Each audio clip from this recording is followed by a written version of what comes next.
fidget toys, or fidget tools. Whatever the name, are they therapeutic or are they just downright annoying?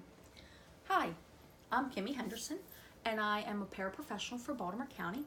I work in an EC3's AM class and an EC4's PM class. EC, or Early Childhood Education classes, typically have about 10 kids, 5 special ed, and 5 regular ed. I work hand in hand with a special education teacher to develop and reinforce strategies on an individual basis so that they will benefit fully each day during the classroom instruction. Students with autism and ADHD do exceptionally well with fidgets. However, their counterparts, the typical student, tend to play with theirs and lose focus. So today we're going to talk about fidgets, their benefits, and who may or may not need them. First, I'd like to start off with what is a fidget. A fidget is a toy or an object that a child can manipulate. This tends to help with focus. It helps them to listen. It calms them down, and it helps them to pay attention. The child who is all over the place, the ADHD child, the autistic child, when you hand them a manipulative, they tend to take it, pulls their body in. They're still meeting their needs by fidgeting, but the rest of the classroom isn't as distracted. So right there is a benefit. Fidgets come in all shapes, sizes, textures. The most important thing about fidgets is that they comfort. They have to be very comforting to the child. If you hand this to a child and they don't like it and it's rough and scratchy, it won't have any benefit. They won't be soothed. So it's very important that you soothe the child. What types of fidgets are there? There are things like thinking putty. There's things like kinetic sand, Play-Doh. They all help with anxiety. They're very soothing and calming to squeeze. There's stress and spiky balls. You can roll them. It helps with pressure. Jewelry. That is jewelry that's made out of rubber that the child can chew on. That helps with their oral motor sensory needs. Some children want to put things in their mouth all the time. That helps with their needs. Bouncy bands. They can be put on the bottom of a desk, or you can even use a regular exercise band. Wrap it around a chair. The child can bounce their feet on it, and it helps to keep it quiet so that they're not bouncing their feet on the ground. You can also use fidget spinners, the great fidget spinner craze. That's when the question came in, do fidgets benefit special ed children and typically developing children?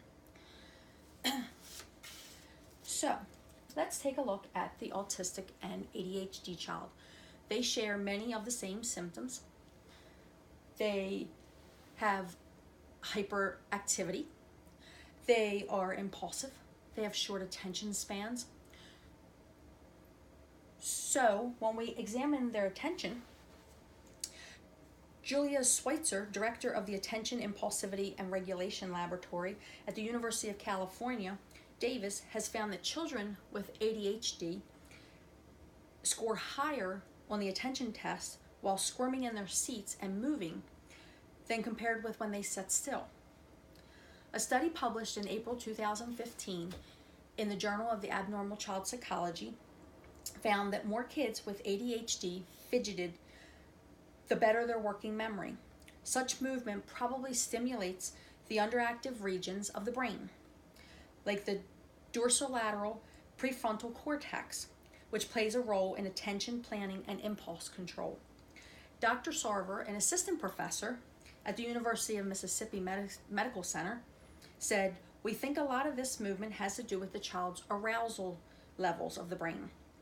Certain regions of ADHD brains are less active than those of typically developing children.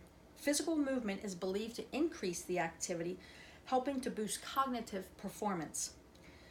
Since activities such as squirming and wiggling are distracting in a classroom, fidgets can be introduced to make it less distracting but still getting their needs met.